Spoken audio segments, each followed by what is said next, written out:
प्रेमाचे दोन प्रकार असतात. त्यातील पहिला प्रकार स्वार्थी प्रेम, दुसरा प्रकार आहे हृदयातील प्रेम. स्वार्थी प्रेमात माणूस निरर्थक वाहत जातो. त्याला समोरच्या व्यक्तीवर ठाम विश्वास असतो, परंतु ते आपले आयुष्य उद्ध्वस्त करते. शारीरिक मानसिक बदल होतात. माणूस फक्त शब्दावर जगत असतो. त्यात विश्वास, प्रेम, हृदय नसते. नैराश्य वाट्याला येते. एकतर्फी प्रेम जीव देते किंवा जीव घेते, परंतु असे आयुष्य न जगता त्यावर विस्मरण करणे काळाची गरज आहे. त्यासाठी झुरत बसणे म्हणजे आयुष्यातील सोनेरी क्षण गमावून बसणे होय. आर्थिक, सामाजिक, नैतिकता संपणे होय. समोरची व्यक्ती आपल्याला त्यात फसवू शकते, मानसिक गुलाम समजू लागते. त्यात तुम्हाला व तुमच्या विचाराला किंमत नसते. यात तो आपले मानसिक संतुलन हरवतो, आयुष्य देशधडीला लावतो. यासाठी अशा गोष्टीपासून लांबच राहणे योग्य आहे.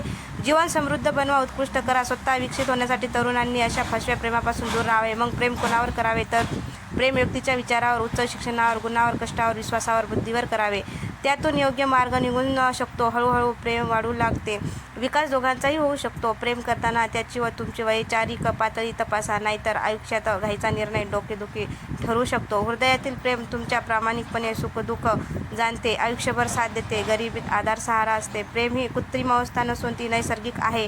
म्हणून कृत्रिम प्रेमात न पडता खऱ्या नैसर्गिक प्रेमात पडणे योग्य आहे. कृत्रिम प्रेमात कधीच पश्चाताप करू नये. आनंदी जीवन